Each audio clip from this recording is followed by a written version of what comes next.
Sir आज तिरंगा यात्रा निकाला गया और हजारों के भीड़ में लोग उपस्थित थे। इससे क्या उद्देश्य है सर? क्या मैसेज कन्वे करेगा? सर बात किया जाए जामताड़ा का, तो जामताड़ा का सर विकास किस प्रकार से अभी हो रहा है सर? जी बिल्कुल सर, बीते दिन ऐसा खबर आया कि चौकीदार नियुक्ति में भी गड़बड़ी हुई है, लेकिन प्रशासन जो है रिजल्ट जारी कर दिया। इनके बारे में क्या कहेंगे? नमस्कार, आप देख रहे हैं ट्रेंडिंग वॉइस और मैं हूं सचिन।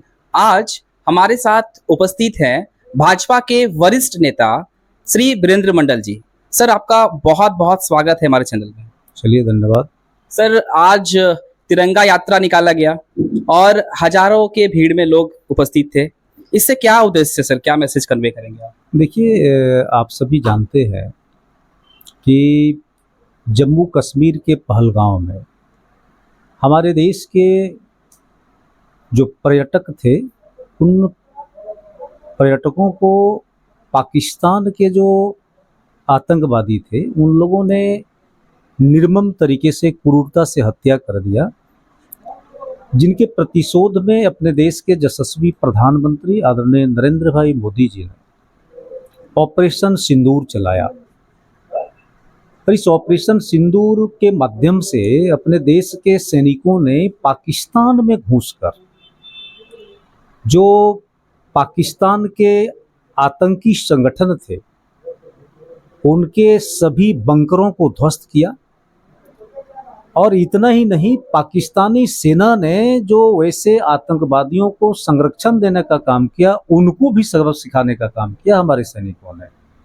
और इस ऑपरेशन सिंदूर के माध्यम से अपने भारत के जो सैनिक हैं, उन्होंने अपना जो शौर्य को दिखाया, पूरे देश और दुनिया ने देखा। और इससे स्पष्ट हो गया कि पाकिस्तान भारत के सामने में दूर दूर तक नहीं है। और पाकिस्तान को भी ये समझ में आ गया, अब वो भारत नहीं है, ये बदलता हुआ भारत है, नरेंद्र मोदी जी का भारत है और ये नया भारत है। अगर पाकिस्तान थोड़ा सा भी हमारे देश के प्रति थोड़ी सी भी दुर्भावना रखेगा, तो हमारे देश के सैनिक पाकिस्तान में घुसकर उसको थोड़ा सा भी समय नहीं लगेगा। यानी हम कह सकते हैं, अगर पाकिस्तान ने उस प्रकार से नापाक हरकत की, हमारे सैनिकों की जो कार्रवाई होगी, तो पाकिस्तान का नक्शा, पाकिस्तान का मानचित्र विश्व से के पटल से हट जाएगा। तो निश्चित रूप से इस ऑपरेशन सिंदूर की सफलता और उसमें जो हमारे भारतीय सेना है, उनकी सम्मान में पूरे राष्ट्र भर में देश के यशस्वी प्रधानमंत्री आदरणीय नरेंद्र भाई मोदी जी के कुशल नेतृत्व में पिछले 13 तारीख से लेकर के आज 23 तारीख तक विभिन्न जगहों पर लगातार जो है तिरंगा यात्रा का आयोजन हो रहा है। आज पूरे देश भर में समापन है। इस समापन के अवसर पर आज जामताड़ा में भी हम लोगों ने जामताड़ा शहर में इस ऑपरेशन सिंदूर की सफलता और अपने देश के सैनिकों के सम्मान में हम लोगों ने तिरंगा यात्रा को निकाला। इसमें हजारों हजार की संख्या में माताएं, बहनें, नौजवान साथी, प्रबुद्धगण, व्यावसायिक वृंद, विभिन्न संस्थाओं से जो ताल्लुकात रखने वाले हैं, विभिन्न संगठन के लोग भी इसमें जुटे हैं। मैं सबको धन्यवाद देता हूं। निश्चित रूप से यह कार्यक्रम ऐतिहासिक रहा और ऐसा कार्यक्रम अपने देश के सैनिकों के लिए होना हम लोगों के लिए गौरव का बात है।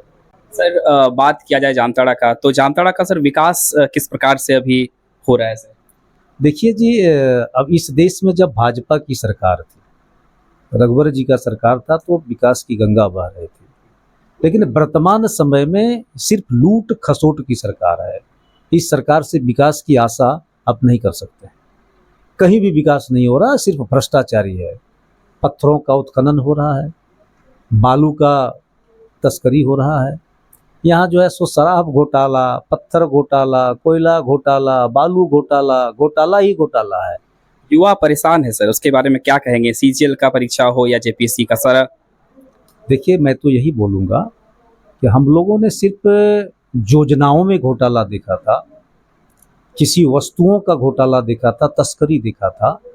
लेकिन पहली बार झारखंड में जो यह सरकार महागठबंधन की बनी है, इसमें तो नौजवानों के भविष्य के साथ भी घोटाला है। इस राज्य में जितनी प्रकार की भी परीक्षाएं हो रही है, कोई भी परीक्षा जो है कदाचार मुक्त नहीं है, सिर्फ कदाचार ही कदाचार है।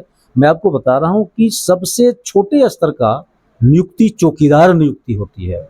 जी बिल्कुल सर, बीते दिन ऐसा खबर आया कि चौकीदार नियुक्ति में भी गड़बड़ी हुई है, लेकिन प्रशासन जो है रिजल्ट जारी कर दिया, इनके बारे में क्या कहेंगे सर? देखिए, वही मैं बता रहा हूँ कि सबसे स्थानीय स्तर का और छोटी नियुक्ति अगर कहा जाए तो चौकीदार नियुक्ति है।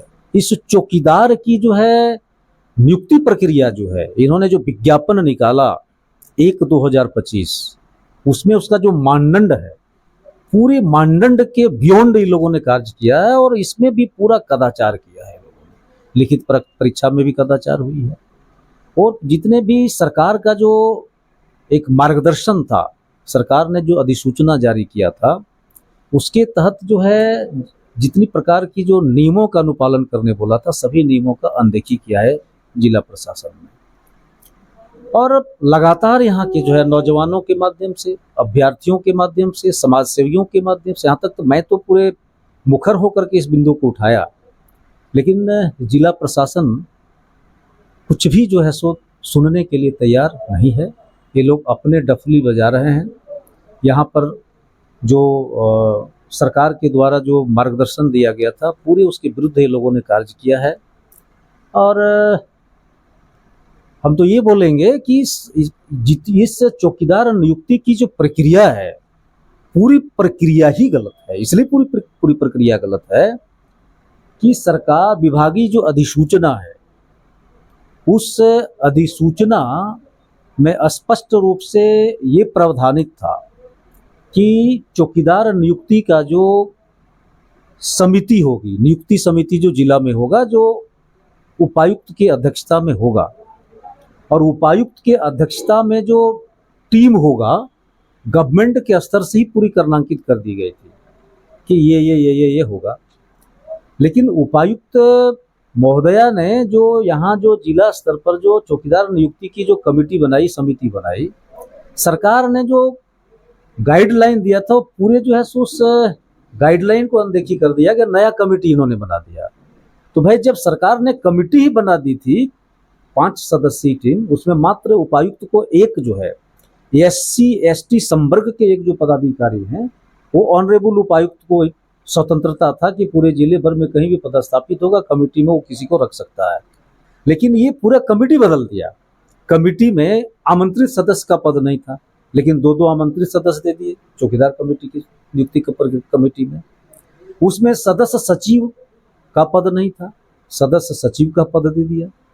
तो निश्चित रूप से हम कह सकते हैं कि 5 सदस्यीय जो समिति गवर्नमेंट ने जो फॉर्म किया था, इन्होंने 8 सदस्यीय बना दिया और पूरी जो है कमेटी में जो पद भी सरकार के द्वारा क्रिएट नहीं किया था, वह भी इन लोगों ने क्रिएट कर दिया। तो जब समिति ही गलत हो गई, तो जितना निर्णय हुआ वो निर्णय गलत हो गया। अगर प्रक्रिया में कुछ त्रुटियां होती है तो गिनाया जा सकता है, ये त्रुटि है, ये तो इसकी पूरी प्रक्रिया ही गलत है। अब देखिए, जिला स्तर से जो विज्ञापन निकाला गया, उस विज्ञापन में स्पष्ट प्रावधान कर दिया गया कि जो बीट है, बीट के जो अस्थायी निवासी है, वही व्यक्ति उस बीट में आवेदन भर पाएंगे। लेकिन इन्होंने कट ऑफ मार्क का जो रिजल्ट जारी किया, उस पर तो उसको भूल गया ये। जब भाई आप जिस बीट के रहने वाले हैं, वही उस बीट के भरेंगे, और ऐसे जो है हजारों हजार अभ्यर्थियों को परीक्षा भी नहीं बैठने दिया, उसका जो हवाला देते हुए कि उस बीट में आप नहीं है, दूसरे बीट में आप भर दिए।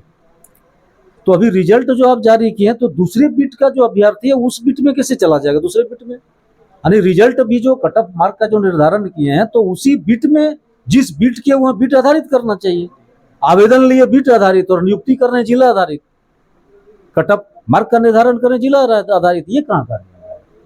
देखिए, पूरा गलत है।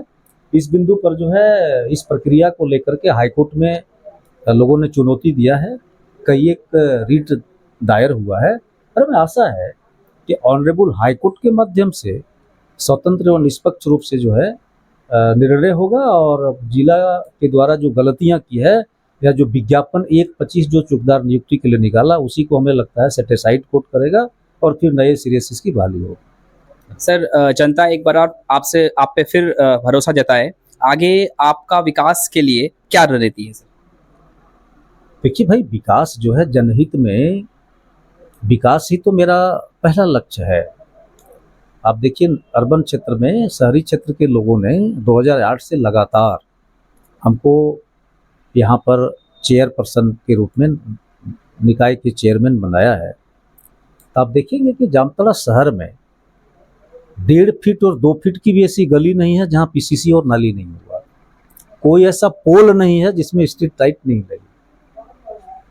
कोई ऐसे गरीब सुपात्र लाभुक नहीं बच गया जिसको कि प्रधानमंत्री आवास योजना से आच्छादित नहीं किया गया। हम कह सकते हैं कि पूरे 2008 से लेकर के अभी तक जामताड़ा शहर में जो विकास हुआ है, झारखंड के मानचित्र में जितने भी निकाय है, एक मॉडल निकाय के रूप में जामताड़ा में हमने विकास करने का काम किया है, जो यहाँ की जनता का श्रेय है। जनता ने हमें चुना तभी मैं कर, या पूरा श्रेय भी अगर कहेंगे तो जनता का है। जनता ने हमें चुना तभी मैं विकास कर पाया। तो हम कह सकते हैं कि देखिए, विकास की अगर बात करेंगे तो जामताड़ा शहर में मैंने व्यक्तिगत विकास भी किया लोगों के लिए, और सामुदायिक विकास भी किया। सामुदायिक विकास, पीसीसी बना सब चलेंगे, रोड बना सब चलेंगे, नाली बना सब यूज करेंगे, आपके जो है कलवर्ट बनेगा सब यूज करेगा, अरे स्ट्रीट लाइट का सब यूज करेगा। अब है कि व्यक्तिगत प्रधानमंत्री आवास योजना, वो व्यक्तिगत लाभ है, जो व्यक्ति के लिए बना वही व्यक्ति उसको यूज करेंगे। तो मैं तो कह सकता हूँ कि लोग मंच में कहते हैं कि झुग्गी झोपड़ी मुक्त शहर बनाऊंगा, लेकिन जामताड़ा एक उदाहरण है कि झुग्गी झोपड़ी मुक्त शहर हमने बना दिया है। और कोई भी ऐसे हमारे सुपात्र लाभुक ऐसे नहीं है जिसको आवाज। और सबसे बड़ी बात है, इस युग में, यह जो है कली युग है, हर जगह पर भ्रष्टाचारी ही भ्रष्टाचारी है, लेकिन जामताड़ा के किसी भी लाभुकों को मैं बड़ी विनम्रता पूर्वक आपके चैनल के माध्यम से कहना, कोई भी व्यक्ति कोई भी लाभुक से जाके पूछ सकते हैं कि क्या आवास के लिए वीरेंद्र मंडल किसी से रिश्वत भी लिया है क्या? अगर कोई कह देगा तो मैं राजनीतिक संन्यास ले लूंगा। तो भाई, मैंने लोगों के लिए पूरी पारदर्शी रूप से काम किया, विकास किया है। अब अपर लेवल पर भी लोगों के द्वारा जब मौका मिलेगा, बड़ा स्तर पर, विधानसभा स्तर पर भी विकास होगा। हमारा विकास ही काम है और लोगों का जनहित के लिए ही हम लगे हुए रहते हैं। आपका बहुत बहुत धन्यवाद सर।